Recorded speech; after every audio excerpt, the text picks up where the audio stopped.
नमस्कार साथियों, मैं आपके बीच उपलब्ध हूँ। आपका अपना अभिषेक सिन्हा।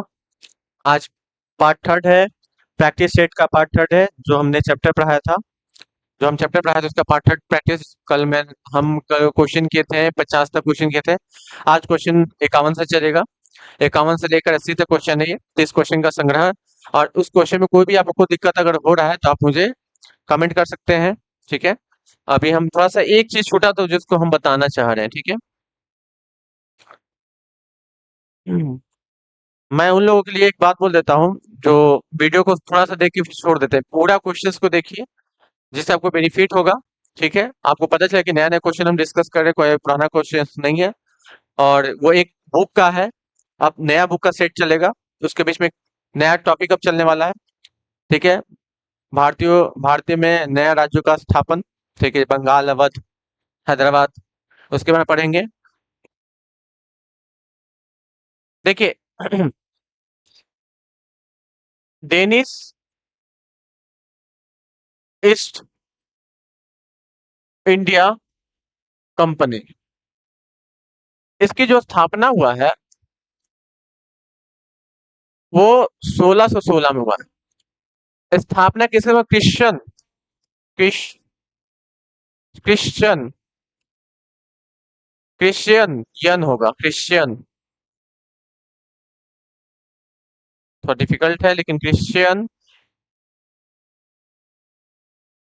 चतुर्थ के समय वहां के राजा थे। एक एक्ट पारित करके डेनिस ईस्ट इंडिया कंपनी को भारत में मसाला, रेशम, सूती वस्त्र का बिजनेस करने के लिए, व्यापार करने के लिए भेजा था। इनका बहुत बड़ा योगदान नहीं है क्योंकि उस समय तक भारत में तो बहुत सी कंपनी थी ना। 1616 में दो दो आपके पास भारत में इंग्लैंड था, ब्रिटिश ईस्ट इंडिया कंपनी आई थी, पुर्तगाल थे। ठीक है, डच आ चुके थे। तो डच और ब्रिटिश के सामने डेनिस टिक ही नहीं पाया। डच और ब्रिटिश के सामने डेनिस नहीं टिक पाया। लेकिन इनका कुछ चीज है, जैसे 1620 के करीब तमिलनाडु में, तमिल तमिल नाडु तमिलनाडु में ट्रंकोवाड़ ट्रंकोवाड़ में कंपनी खोला। सबसे पहले कंपनी यही खोला था, सबसे पहले। यानी कंपनी मतलब कारखाना खोला, कारखाना खोला ट्रंकोवाड़ में, कारखाना खोला। पहला कारखाना ही था, पहला कारखाना ही था। पहला पहला कारखाना, पहला कारखाना। ठीक है, पहला कारखाना ही था। तो पहला कारखाना खोला कब? 1620 में। कब खोला? 1620 में। कब खोला? 1620 में। पहला कारखाना कब खोला? 1620 में। ठीक है, पहला कारखाना कब खोला? 1620 में। 1620 में कहाँ? तमिलनाडु में। कहाँ खोला? तमिलनाडु में। कहाँ खोला? तमिलनाडु में। कहाँ खोला? तमिलनाडु में। 1655 में श्री रामपुर बंगाल में। 1655 में, 55-60 के लगभग। 1655 में बंगाल में श्री रामपुर। बहुत जगह श्रीरामपुर मिलेगा। ठीक है, बहुत जगह श्री रामपुर मिलेगा। यहाँ खोले दूसरा कंपनी कारखाना, यहाँ खोला। तो दूसरा दूसरा कारखाना, कारखाना। तो दोस्तों, हम आपको बताएं कि डेनिस ईस्ट इंडिया कंपनी 1616 में गठन हुआ। उसको गठन करने वाले क्रिश्चियन वहां के राजा थे, चतुर्थ, किशन चतुर्थ। इन्होंने एक चार्टर पारित करके ये कहा कि आप जाके भारत के साथ मसाला, रेशम, सूती वस्त्र का आप व्यापार कर सकते हैं। लेकिन उस समय तक भारत में 4 कंपनी आ चुकी थी, पुर्तगाल, ब्रिटिश, डच। इनके ताकत के सामने डेनिस नहीं टिक पाया और लगभग 1685 में खाली करके चला गया। 1685 में खाली करके चला गया। इनका बहुत योगदान नहीं है। पहला योगदान है कि 1620 में तमिलनाडु के ट्रंकोबाड़, कहाँ पे? ट्रंकोबाड़ में एक पहला कारखाना खोले 1620 में, ट्रंकोबाड़ में। दूसरा खोले श्रीरामपुर बंगाल में 1655 में, 1655 में। ठीक है। अब हम चलते हैं क्वेश्चन पे। जैसे डेन ईस्ट इंडिया कंपनी स्थापना कब हुई? अभी बताएं, 1616। कब हुआ? 1616 में। तंजौर के किस शासक ने स्वेच्छा से डेनिश व्यापारियों के साथ समझौता किया था? ठीक है, समझौता किया था। तो राजा रघुवर्मन होगा, राजा रघुवर्मन होगा, राजा रघुवर्मन होगा। ठीक है। डेन ईस्ट इंडिया कंपनी द्वारा 1620 में प्रथम फैक्ट्री कहाँ? बताया ना, ट्रंकोबाड़, ट्रंकोबाड़। बंगाल में किस भाग में 1676 ईस्वी में द्वितीय डेनिस कारखाना की स्थापना व्यापार को गति देने के उद्देश्य हुई? 1676 नहीं होगा, 1655 होना चाहिए। श्री रामपुर, कहाँ पे? श्री रामपुर। इन्होंने 1845 में अपना समस्त भारतीय कारखाना किस व्यापारी कंपनी के हाथों बेच दिया और स्वदेश लौट गए? वो बेच दिए थे अंग्रेज को। किसको बेच दिए थे? अंग्रेज को। 1845 में सारा चीज बेच बाच के चले गए थे, अंग्रेज को दे दा के चले गए थे। ठीक है, नेक्स्ट है। नेक्स्ट देखिएगा, फ्रांसीसी ईस्ट इंडिया कंपनी ने भारत में अपना कारखाना सबसे पहले कहाँ स्थापित किया था? आपको पता, सूरत में। कहाँ किया था? सूरत में। ये आया हुआ है एनडीए 2018 में। कहाँ आया हुआ है? एनडीए 2018 में। नेक्स्ट क्वेश्चन है, निम्नलिखित किसे फ्रांसीसी कंपनी का संस्थापक माना जाता है? किसे माना जाता है? कॉल्बर्ट को। किस मानता है? कॉल्बर्ट को। ये आया यूपी पीसीएस मेंस 2003 में। ठीक है, नेक्स्ट देखते हैं, फ्रांसीसी ईस्ट इंडिया कंपनी स्थापित हुई थी। फ्रांसीसी ईस्ट इंडिया कंपनी स्थापित हुई कब? बताया था ना, लुई 14वां के समय। किसके समय? लुई 14वां के समय। लुई 14, ये भी आया हुआ है यूपीपीसीएस मेंस 2014 में। यूपीपीसीएस 2000 मेंस के 14 में आया हुआ। ठीक है, हम आपको कहे थे कि क्वेश्चन लाएंगे, नया न लाएंगे, अभी तो एक बुक का क्वेश्चन है यार। ठीक है, अगर आप वीडियो देख रहे हैं, पसंद पड़ रहा है, अच्छा लग रहा है, तो आप मुझे like, subscribe, share and comment जरूर करें, सजेशन दीजिए। ठीक है, कुछ कुछ सजेशन पे काम हो रहा है, बहुत जल्द आपको दिख भी जाएगा। और अगले हफ्ते हम सब टीचर को लॉन्च कर रहे हैं, सब टीचर आ रहे हैं अगले हफ्ते। संडे के दिन लॉन्चिंग होगा हमारा टीचर के साथ, जब तक सब व्यवस्था हम अच्छा कर लेंगे। नेक्स्ट क्वेश्चन देखिए, फ्रांसीसी ईस्ट इंडिया कंपनी ने भारत में अपना कारखाना सबसे पहले कहाँ स्थापित किया था? सूरत में। अभी बताए थे। ये भी एनडीए 2018 में आया, रिपीट हो गया क्वेश्चन। निम्नलिखित में से कौन एक यूरोपीय देश स्वतंत्रता पूर्वक भारत में व्यापारिक कंपनी के रूप में सबसे अंत में आया? सबसे अंत में कौन आया था? फ्रांसीसी आया था 1664 में। कब आया था? 1664 में। निम्नलिखित में से कौन सा यूरोपीय व्यक्ति था जिसने भू क्षेत्र अर्जित करने के लिए उद्देश्य से भारतीय राजाओं के झगड़ों में भाग लेने की नीति बनाई थी? डुप्ले था। डुप्ले का नाम क्या था? कि भाई भारत में जो आपस में दो राजा अगर झगड़ेंगे तो उसमें हम एक का सहायता करेंगे, उसके पैसा लेंगे बदले में और जमीन लेंगे। और इस क्वेश्चन के पहले मैंने 1664 में कंपनी गठन हुआ था, भारत में आया था 1668 में। ठीक है, और ये देखो, ये क्वेश्चन जो आईएएस प्री 2019 का आया है। अब तो ऐसा क्वेश्चन नहीं आएगा, लेकिन भाई किसी भी एग्जाम में पूछ सकता है। कर्नाटक युद्ध किन किन के मध्य लड़ा गया था? वो बता चुके हैं, कर्नाटक का 3 युद्ध हुआ था अंग्रेज और फ्रांस के बीच। अंग्रेज और फ्रांस में। उसको कहते हैं प्रथम कर्नाटक युद्ध, द्वितीय कर्नाटक युद्ध और तृतीय कर्नाटक युद्ध। निम्नलिखित में कौन सा कांड प्रथम कर्नाटक युद्ध के लिए उत्तरदायी है? क्या बताएंगे आप? थोड़ा सोचिए, क्या बताएंगे आप? हम आपको 30 सेकंड का टाइम दे रहे हैं, सोचिए क्या होगा। अंग्रेज और फ्रांसीसियों के बीच प्रतिद्वंदिता, ऑस्ट्रेलिया की राजधानी राजगद्दी की जंग, कर्नाटक की राजगद्दी का मसला, अंग्रेजों द्वारा फ्रांसीसी जहाजों का अधिग्रहण। क्या मानेंगे आप? मेरे को तो पता है, अंग्रेजों द्वारा फ्रांसीसी जहाजों को, उस समय यही था तत्काल करना, हम आपको बताए थे स्टोरी में। नेक्स्ट क्वेश्चन, अंबुड़ के युद्ध। अंबुड़ के युद्ध 1749 में हुआ था। ठीक है, 1749 में युद्ध हुआ था, और 1746 में संत थॉमस का युद्ध हुआ था। ठीक है, बताए हुए सब कुछ हम। अंबुड़ के युद्ध में मुजफ्फर जंग, चंदा साहब और एवं दुप्ले की संयुक्त सेना ने कर्नाटक की सत्तासीन नवाब को पराजित किया था। अनवरुद्दीन। अनवरुद्दीन, स्टोरी देखिएगा आपको पता चलेगा, बता चुके हैं। अनवरुद्दीन को पराजित किया। कौन कौन किया था? मुजफ्फर जंग था, चंदा साहब था, डुप्ले था। इन दोनों मिला के ने अनवरुद्दीन को क्या किया? हरा दिया था। ये क्वेश्चन कब आया हुआ है? देखिए एग्जाम नहीं दिया है।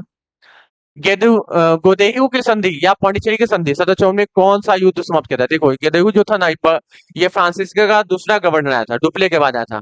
और यही संधि के तहत दुप्ले को वापस बुला लिया गया था फ्रांस में। इसी संधि, इसी के नाम पर है गेदेहू या पांडिचेरी की संधि कहते हैं इसको। ठीक है, तो द्वितीय कर्नाटक युद्ध। द्वितीय कर्नाटक युद्ध कब से कब चला? आपको याद होगा द्वितीय कर्नाटक युद्ध कब से कब चला? तो सोचिए दिमाग में, कब से कब चला है?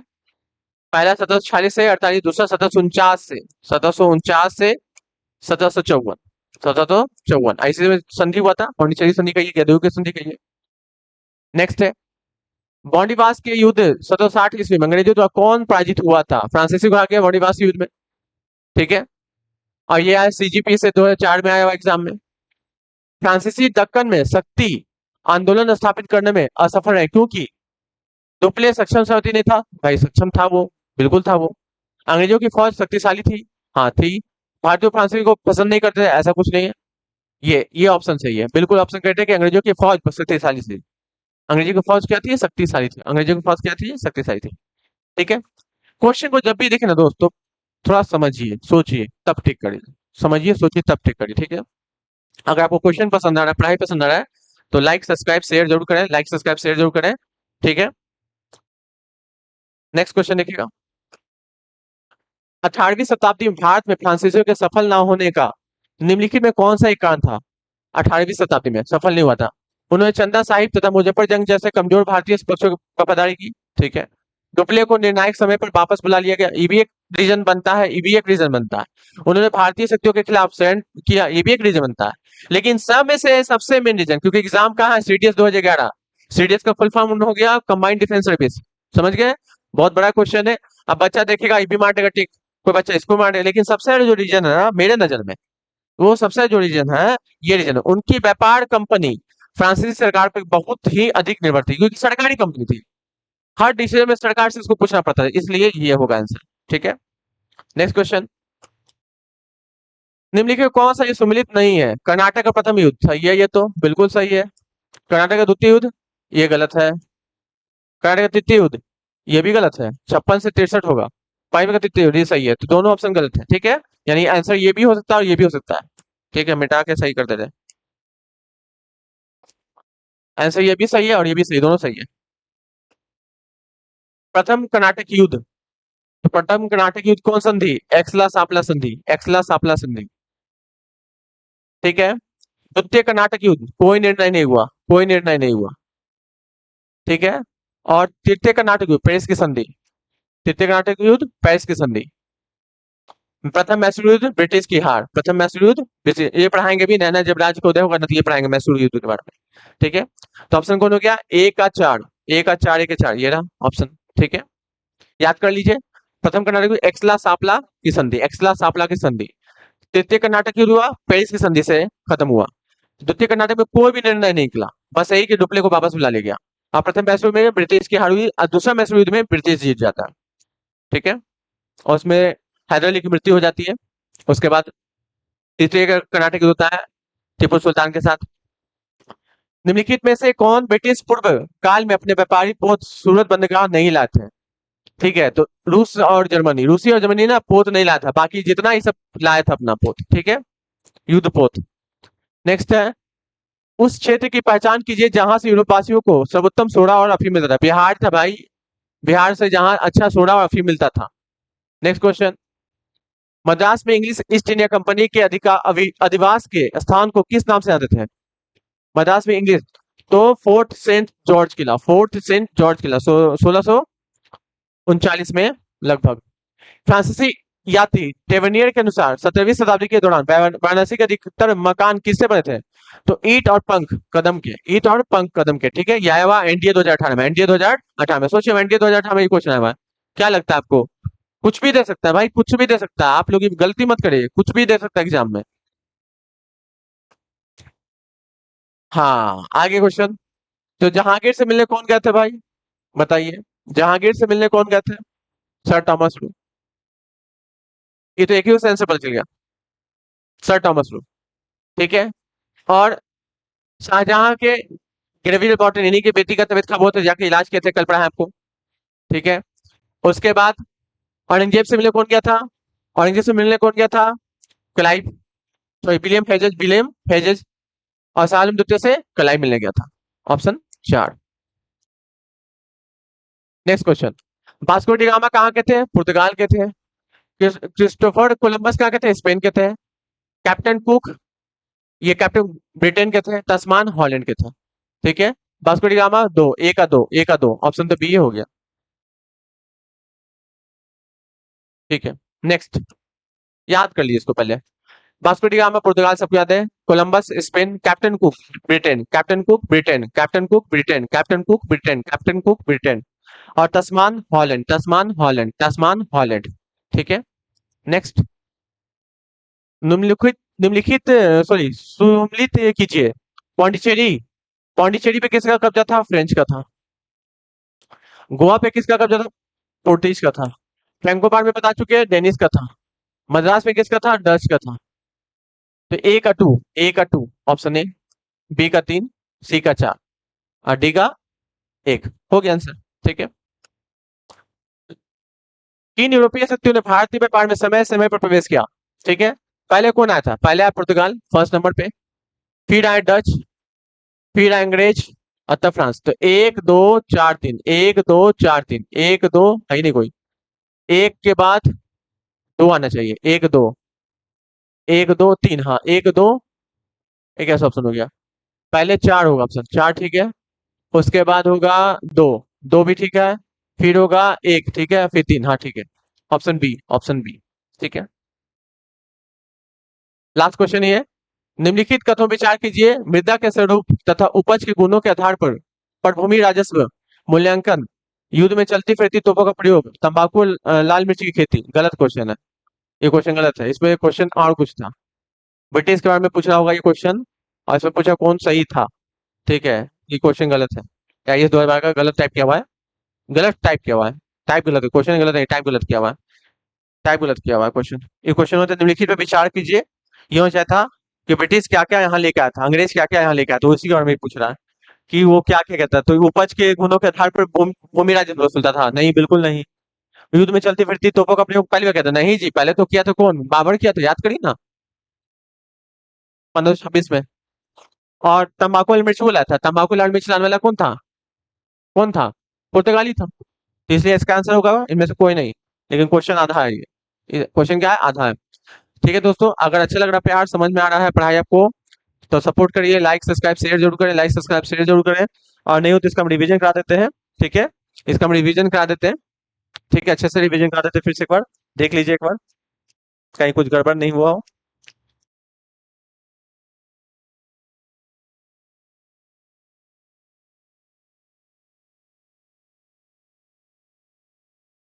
ये बता चुके हैं। ठीक है, ये है डेन ईस्ट इंडिया कंपनी के सामने कब हुआ, 1616 में। तंजौर के किस शासक ने स्वेच्छा से डेनिश व्यापारियों के साथ समझौता किया था, राजा रघुवर्मन, राजा Raghuvarman. East India then East India Company 1620 में प्रथम फैक्ट्री कहाँ, टंकोबाड़ में। बंगाल में किस भाग में 1676 में द्वितीय डेनिस, देखो 76 नहीं होगा, 1655 ही होना चाहिए। ठीक है, आप देख लीजिएगा एक बार ऐसे सर्च करके, क्योंकि हम जहां तक पढ़े बुक में तो 1655 ही था, बाकी आप देख लीजिएगा, है ना। डेनो ने 1845 में अपना समस्त भारतीय कारखाना किसको, ब्रिटिश को सौंप दिया था, किसको सौंपा था, ब्रिटिश को। फ्रांसी ईस्ट इंडिया कंपनी ने भारत में अपना कारखाना सबसे पहले कहाँ स्थापित किया था, सूरत में। ठीक है, आसान क्वेश्चन है। निम्नलिखित में किसे फ्रांसीसी कंपनी का समान था, कॉलवर्ट को। ठीक है, कॉलवर्ट को माना था। फ्रांसी ईस्ट इंडिया कंपनी का कंपनी स्थापित हुई थी लुई 14वां के समय। आप समझ में आएगा कि अब बहुत आसान चीज है। ठीक है, बहुत आसान चीज है, बहुत आसान चीज है, कोई बड़ा चीज है ही नहीं। ठीक है, हमको नहीं लगता कि जो थे इसका है आपको, इसलिए इस वीडियो को यहीं समाप्त करते हैं। मिलते हैं कल से नए वीडियो के साथ, नए लेक्चर के साथ। ठीक है, नए टॉपिक के साथ मिलते हैं। आप जो वीडियो अगर नहीं देखे हैं, पूरा वीडियो देखिए। लेक्चर 1 2 3 4 5 3 प्रैक्टिस सेट मैंने कराया है, अब 5 लेक्चर दिया है। ठीक है, अब नया वीडियो में कल मिलेंगे नए लेक्चर के साथ। ठीक है, थैंक यू सो मच, शुभ रात्रि।